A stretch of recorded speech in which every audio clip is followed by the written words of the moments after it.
let's shift to the big topic, NIL.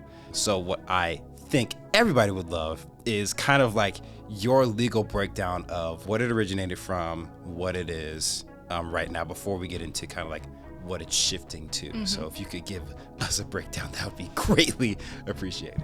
And so part of the House settlement includes a cap on what schools can pay each year. So this year it's about $20.5 million. Per player? No, total. Really? And that includes a portion of that, and you have to count some of your scholarship. Because you actually started your own practice at your firm. So just kind of summarize how you did that for yourself. I don't know that. I think every lawyer to some extent is an entrepreneur. You have to have clients, and you never want to disappoint one or lose one or not take one who may want your help. But so I think it's often you're never super like, oh yeah, I'm comfortable, I've got all the clients that I'll ever need. You're always kind of looking for that growth.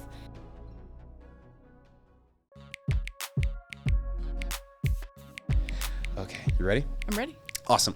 Welcome back, everybody, to the FBA podcast, where we discuss foundation, business, and athletics right here at the 16 Tech Innovation Center in Indianapolis, Indiana. I'm your host. My name is Byron J. Harper II, and we always bring on special guests. And today we have someone who is very well versed in the area of legal in terms of the NCAA college arena. But she is a partner at Church Church Hiddle Antrim. She specializes in the world of athletics and higher education law, but she has over a decade of experience as a partner and attorney and a deep expertise in creating critical solutions for college athletics today, including NIL, Title IX, and risk management.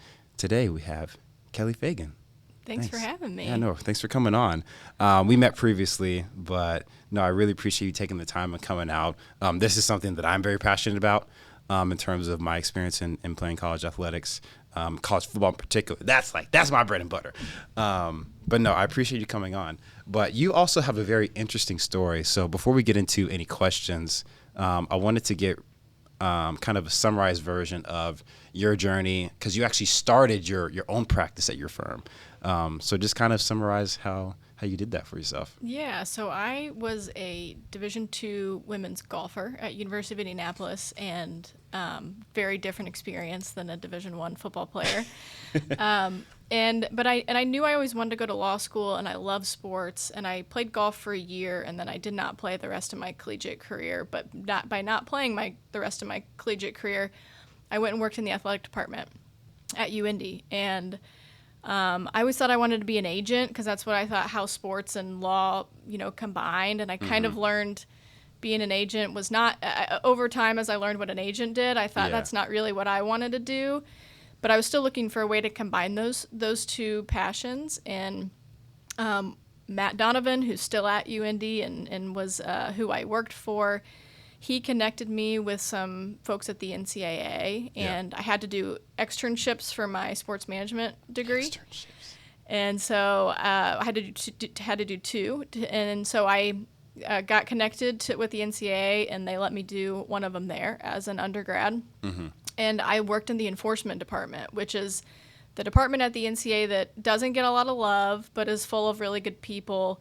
And they're investigating potential violations of NCAA rules. And a lot of them are lawyers. And it was just super interesting work to it seemed like exactly what I was looking for, to combine those potential legal skills that I would hopefully develop in law school with sports. And so that really introduced me to this world of college athletics and how I might be able to work in it. And then went to law school. And then by the time I was through law school, I thought, well, maybe I could try to do some of this work on sort of the defense side, which is representing the people or the schools that are getting investigated by the NCAA. I wasn't interested in going back to the NCAA at that point. A lot of my colleagues had left for other opportunities, and so I reconnected with one of them who had left, Julie Rolash, who's the commissioner of the Horizon League right now, but she's also of counsel with our firm and sort of her evening job, her weekend job. And the two of us, with the strong support from our firm, said, let's see if we can start this practice here in Indianapolis and, the amateur sports capital of the world. And So we did that, and it took time, but it slowly kind of started to grow, and now we're 13 years into it, and Wow. represent schools all over the country. So it's been pretty fun, and I've had the backing of CCHA the whole time, and the support. So a lot of people try to give me credit for this, but it's a lot more people than just me. Yeah, no, that's amazing. Funny enough, I'm pretty sure UNT takes golf very seriously, don't they? I thought they did. Yeah, their women's teams had a lot of success. They won a couple national championships. Yeah, honestly, our experience is probably not all that different. I know UNT takes the sports, including football, very, very seriously. Yeah. No, amazing story. I wanted to touch on a few things that you said. You mentioned that the sports agency world wasn't necessarily for you. What about being a sports agent? Because I feel like that's kind of a dream job in terms of you might not have made it all the way to the top of your profession, but it's I can still help people that are trying to. So an NFL agent, and now these days with the transfer portal and everything going on in college athletics, you might have an agent at that point too.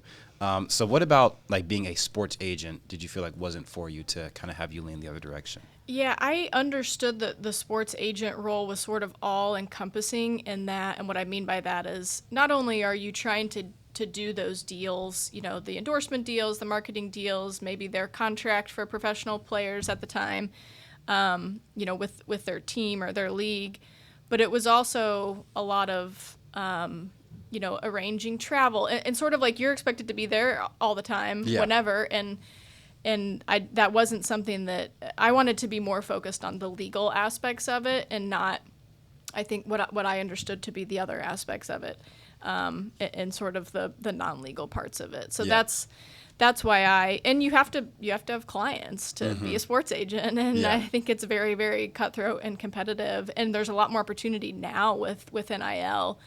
There's just so many more athletes that are allowed to have agents. So I think that there's a lot of really good agents, and they have hard jobs, and that just wasn't something that was appealing to me. Yeah, no, that's amazing. You also touched on the fact that it took some time to kind of get the practice going in the amateur sports capital of the world. We're moving more towards the sports capital, at least of the nation, just with everything going on recently. But this being partially a show about entrepreneurship and foundership and being a creative, kind of take us through how, because you mentioned it took time, and anything you were trying to build from the ground up that isn't established, it's going to take some time. So would you mind walking me through kind of your experience of really building something from the ground up, even though you had help and you had support, just your experience in not losing hope, continuing to search for work because you're passionate about it. But what was that experience like for you? Yeah, working with Julie, she was very well established in the industry. I was not. And so I kind of joke. I would tell her, if you can help get the work, I'll do the work, and I'll do a good job so that they keep coming back. And that was really Julie at the time. She's the commissioner now, but she was the deputy commissioner at the time when we started this. And so and that's her first priority and obligation, which was 100.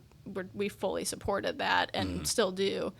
So I think that kind of helped it be naturally more grow more slowly and organically, which, when starting out, you always want it to grow as fast as you possibly can. Yeah. But I think looking back, it's actually been very helpful that it has grown at the pace that it's grown. It's allowed me to develop as an attorney and learn from others at the firm. It allowed me to expose myself to other practice areas, because while I was growing this practice, I was still doing legal work in our other practice areas that has now informed and helps the clients that I represent in higher education today. And there's always times when, you're hoping, how do I get that next client? I don't know that. I think every lawyer to some extent is an entrepreneur. You have to have clients, and you never want to disappoint one or lose one or not take one who may want your help. But so I think it's often you're never super oh yeah, I'm comfortable, I've got all the clients that I'll ever need. You're always kind of looking for that growth. But as we got busier, then we were able to add more people to our team, and I feel really lucky that it has grown at the pace that it has, because I have had moments of feeling overwhelmed, but it hasn't been unmanageable, and I don't think it's to the point where it's like hurt our growth, which I think if you grow too fast too quickly, then it can kind of overwhelm the system. Yeah, awesome. So let's shift to the big topic, NIL. And to be honest, it's still been a little difficult for me to wrap my head around. You've been in it for 10 years now. It's been, correct me if I'm wrong, kind of like the centrifuge or the center of kind of your practice for the last decade. So what I think everybody would love is kind of like your legal breakdown of what it originated from, what it is right now, before we get into kind of like what it's shifting to. So if you could give us a breakdown, that would be greatly appreciated. Yeah, so before the current state, we referenced the amateur sports capital of the world of being an Indy. Amateur sports was really referenced, Olympic and collegiate sports. Amateur is not really a term that's used that much anymore, especially at the collegiate level, especially Division I. But college sports has always been about ensuring that there is a level playing field across Division I, II, and III, and that the student athletes were not going to school just for their sport, but also to get an education. Right. And part of that concept of amateurism included restrictions on the ability for student athletes to make money beyond a scholarship. It included a lot of other rules. There's an NCAA rule book for each division, and it's gotten smaller over the years, but it's pretty dense, and there's a lot of rules that govern all sorts of things in college sports. And over time, a lot of those rules were challenged from an antitrust standpoint. Were they illegal restraints on trade in the market of college athletics? There were several landmark court cases, including one that made it to the Supreme Court, that sort of slowly eroded some of these rules and this concept of amateurism. And so no longer, and I differentiate Division I from Division II and III a lot, because it is a different world in Division I right now. I think the idea of amateur sports is still very prominent at even some Division I schools that are not the ones whose football teams are on TV, every weekend, or maybe they're on a smaller market, or there's a lot of sports like women's golf that they're never on TV, if ever, and there's still a lot of people who are going to college to get a degree and to play a sport. So at least for our conversation today, really thinking more about those high-profile Division I sports, the concept of amateurism really does not exist the way that it used to when I first started practicing. And so that concept of amateurism is kind of brought us to today, where there are a lot more things that student athletes are able to do to monetize their name, image, likeness, to get paid, including directly from the schools, which is completely different. So that's sort of where we were, and then I'll let you. I won't go too in the weeds on where we are now, as I assume we'll spend a lot of time on that. Oh, for sure. So in terms of like before the court ruling, which was in June, right? On the house settlement, yes. Yes. Yep. So, and prior to that, I want to say it was about 3 or 4 years of like that new NIL model where the numbers were just getting stupid. There's that, and then there was the shifting of the transfer portal to where you could, before that you had to transfer and wait a year, which was a little insane. But now you could transfer, at least in the time before June 22nd, you can transfer and you could play immediately. And then you had kids, like it became a bidding war. And I can tell you, like on the side of coaching, that's exactly what it was. Of kids went into the portal, and you would really just be getting offered this amount of money, this amount of money, and this amount of money. And I'm sure, as you've seen, like with the most recent season, now there's a correlation between how much you invest in your NIL fund and how far you make it into the championship. Like Ohio State, biggest NIL spend, won the national championship, right? So now teams that are, having those bigger funds and capacity to donate are going to invest more because they have that correlation now. So kind of give me not a sneak peek, but in terms of how it's been going for the past 4 years, what do you think incurred kind of the rule change that we had on June of this year? So the House settlement, I don't know exactly when it was filed, but it's been going on for a while. So the House settlement was, there's kind of 3 underlying cases that ended up getting settled within the House settlement, but that was one lawsuit. That was, the rules were, they were challenging through these series of lawsuits, the anti-compensation rules, whether that was not getting to be able to be paid for your athletic ability or not being able to get paid for the use of your name, image, and likeness. Name, image, and likeness these are rights that we all have. I can't take your name, image, and likeness without your consent and appropriate it for a commercial purpose. Right. Now, the value that you or I may have is different than the value that the starting quarterback at a huge school may have. So whether, if somebody misappropriated your name, image, and likeness, you may not try to pursue anything legally because you may not have that much damage to you. It may actually be beneficial that they did that. Yeah, it would be, yeah. Put me on an Allstate commercial. Do it, go ahead. Yeah. There was the Alston case. Well, let's start with the O'Bannon case. There was the O'Bannon case, and this was filed several years ago, and this was over use of name, image, likeness in video games, EA Sports. And that part of it got settled. And then the claims against the NCAA continued. Still waiting on my check. Still waiting on my check. And that was sort of one of the first big cases where the plaintiffs were seeing some, and these are all class actions typically, we're seeing some success from an antitrust standpoint. Then there was the Alston decision, and the Alston decision challenged the ability or the restriction on schools to not pay full cost of attendance. And that case went all the way to the Supreme Court. And the Supreme Court said NCAA rules are subject to the rule of reason analysis, the antitrust, they're subject to antitrust scrutiny. Yeah. And they went through the rule of reason analysis and to determine if that rule was an unreasonable restraint on trade.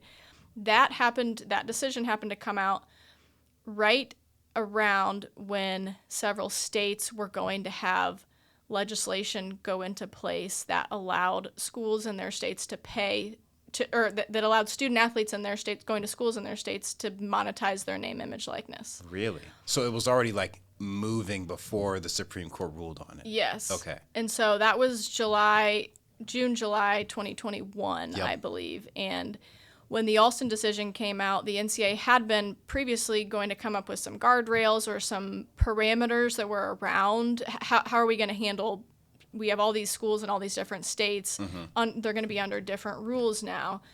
And so once the Alston decision came out, then it just became essentially from the NCAA an interim policy. It wasn't a specific rule, and part of that was follow your state law. Yeah. Which ended up being, a lot of states had different rules or different formulations of how they were handling NIL. So then that kind of kicked off this period where we were in this flux. And over time, then the House settlement this time last year is when there was a proposed settlement that was filed in the case. And it set up what the structure that it has now been finally approved that we're operating under today. Gotcha. Okay. So sorry, that's a very long-winded. Anytime you get in, again, this is why I didn't get in. I'm not even as though I was an aspiring attorney, but it's you have to know it. You have to know the history and the reasons and the law and all this different kind of stuff to even understand it at a surface level. And again, I'm glad you did it so that I don't have to, and I can just bring in a podcast and talk about it. But thank you for that breakdown. So it was 3 main cases that kind of led to the new format, not the new format, but the format that we had from 2021 up until now, which didn't last long. Why do you think it needed guardrails? Now, this might be an obvious question, but why do you think it needed guardrails? So one of the things you alluded to was that, as we've seen with the transfer portal, there's a concern that you can just buy players or that that schools would just spend and spend and spend until they couldn't anymore. And so part of the House settlement includes a cap on what schools can pay each year. So this year it's about $20.5 million. Per player? No, total. Really? And that includes a portion of that. And you have to count some of your scholarship payments toward that up to $2.5 million. We talked about the Alston case. You have to count some of your Alston payments up to $2.5 million. And other benefits you might provide, like sometimes schools will pay like travel expenses for families to go places. So it includes all of those things, including the NIL payments or revenue share payments. So it's $20.5 million per team or per athletic department? Per school, per athletic department. Really? That is a huge, that's a huge decrease from what players were being paid. Again, reference always going to be college football. That is a huge decrease from what was happening. Yeah, so up until this was approved, you'll hear the term Wild Wild West. It was a bit of a Wild Wild West. Especially in the SEC and the Big Ten. Yeah. So now this benefit cap is in place, and it'll be increased every year, and it's through a formula, a calculation based on a different revenue that was set forth in the settlement.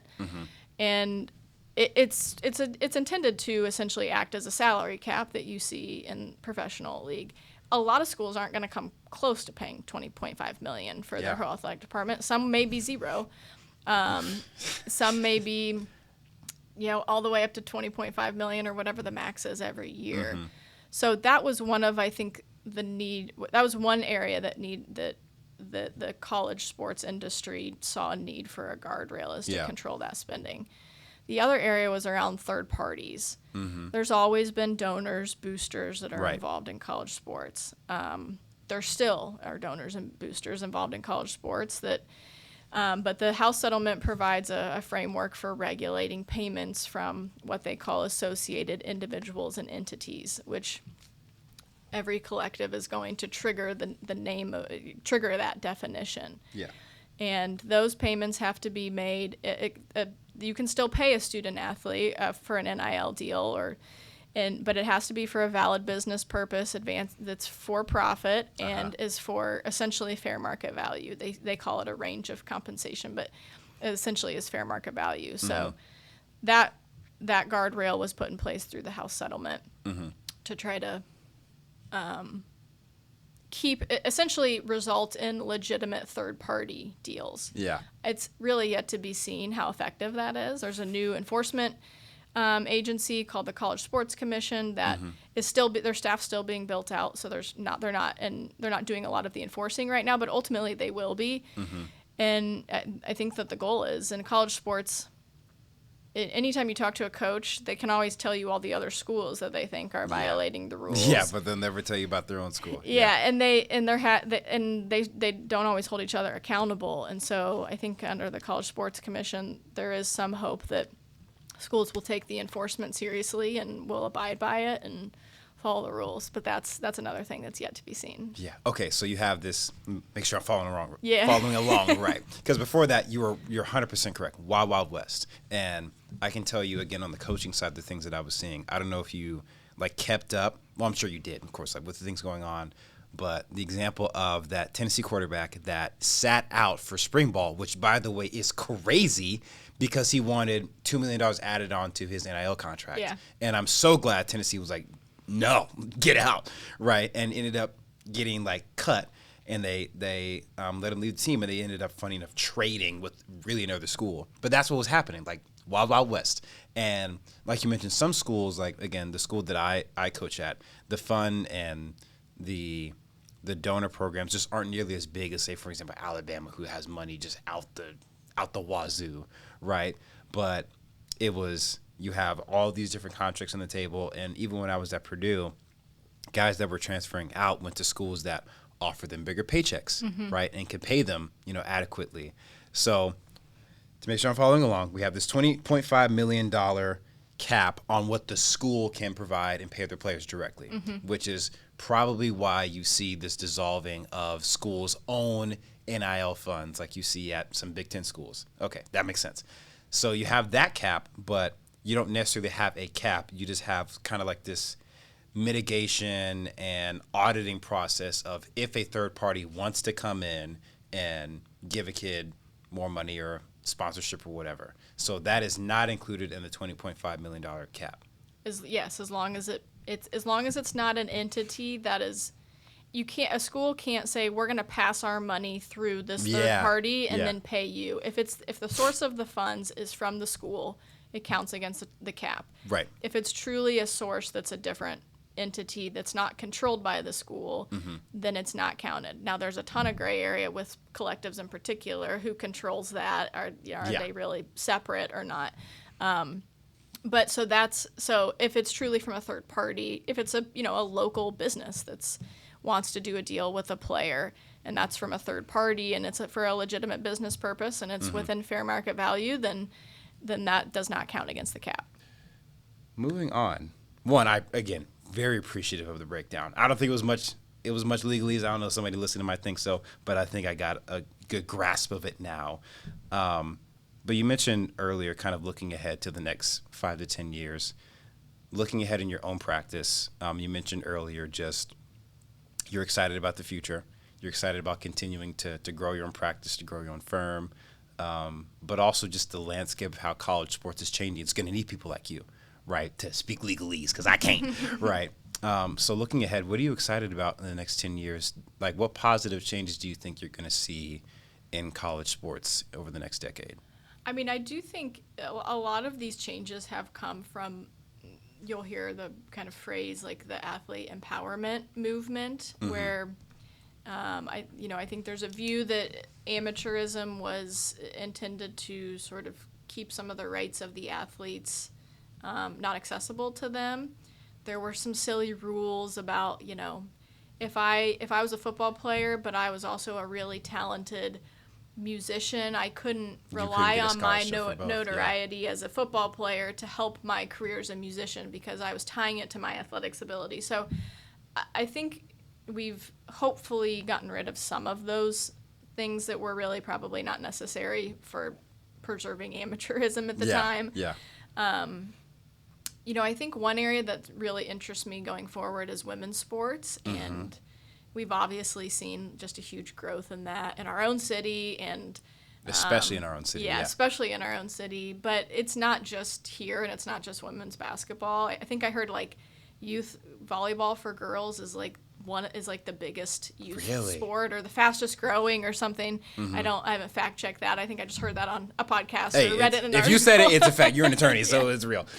So I think I'm interested and excited to see like how that growth continues when we are investing real money in that and seeing a return on the investment. Where a lot of women's sports people have said, well, they don't generate that much money. It's like, but we haven't invested in them to see if they do generate that much money. And as we're investing in them, they are generating money. So excited about that. But part of that too, from a legal standpoint, is what does Title IX look like with this new world of college sports?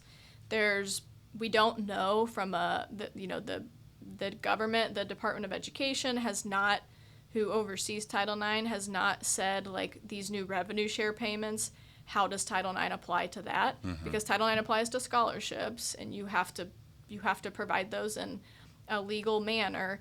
Does it also apply in the same way to revenue share payments? Because most schools, a huge majority of the revenue share is going to male athletes, which it would not, in most places, would not result in Title IX compliance. Yeah. So whether we see, court cases that address that, or eventually we get any guidance on that as to how it will apply, I hope it's not guidance that then hurts women's sports. I think you really have to balance the fact that college football and to some extent, college basketball is a different beast, but I don't want it to result in women's sports not having that investment or that growth that I think's possible. So I'm excited to see kind of how that unfolds and just to see how this new regulatory framework works. How I mentioned I started in enforcement when I was and did that externship in college, and enforcement still exists at the NCAA, but what they oversee and enforce is different than what this College Sports Commission will oversee and enforce. So for my job, this is probably not a huge area of interest from a public standpoint, but just how there's these two enforcement bodies now, how they how it works. A school could have an NCAA investigation and a College Sports Commission investigation at once, and so that'll be interesting to see how that unfolds. Yeah, you brought up an interesting point of what you just mentioned, and funny enough, in my personal experience, I've been affected by this directly with Title IX going on. How do you continue to bring benefit to women's sports, like especially when you talk about college? How do you bring benefit to that without hurting the value that men's sports like does bring? Like, for example, I'll use my own experience. Like when I transferred to my most recent school, I couldn't get a scholarship because of Title IX, because there was an imbalance of scholarships, right? But that meant I had to come out of pocket for my own academia and everything. So how do you bring about change in a positive way, you think? And maybe you can offer your expertise like on the legal side of like, how can you still allow like women's sports to grow the way it needs to without hurting men's sports as well? Yeah, if I had the answer to that was like, this is what you have to do, I'd probably be doing something else. But, but I mean, I think it's, we saw during COVID or the following year when there were the NCAA, the Final Fours, March Madness, we had the women's tournament, we had the men's tournament, and the women's tournament, there was a lot of publicity around things they didn't have in their bubble. Right. And that resulted in an outside report that was done on gender equity and a lot of changes. Right.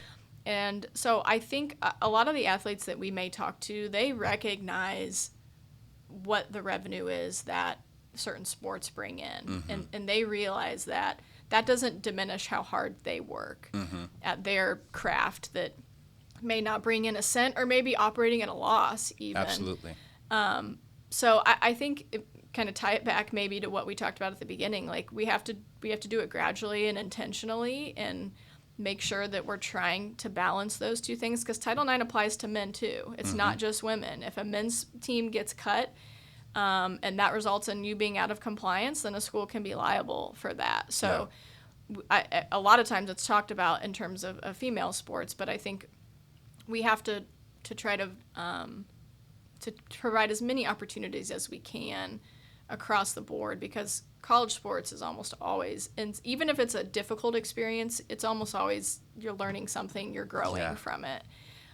So I don't have, the 9-point plan on how to do that, but I think you just have to be really mindful and intentional of these realities that exist and might be conflicting at times, but can complement each other if you kind of all approach it with the right mindset and the right way. Yeah. Kelleigh, I've loved this conversation. I appreciate your perspective. One, really your entrepreneurial journey of starting your own practice. You're a boss. You're doing your thing. And I'm grateful to have met you and to have this conversation. Many more to come, hopefully, of course, just as things change in college landscape. But no, thank you so much for coming on today. Yeah, thank you. This was fun. I appreciate you having me on, and you're a great host. And thank you. Make it easy to talk about these topics. Yeah, thank you. But for those listening, thank you so much once again for tuning in. Tune into our next episode. But thank you so much for listening. Hopefully, actually not hopefully, you did get some insight about things going on in college athletics today. But once again, we have Kelleigh to thank for that. So peace out, everybody. Thank you. Anyways. Ooh. You're such a natural at this. I try. It seems like you've been doing it for years. I've done a couple of podcasts where somebody's like reading their script for their intro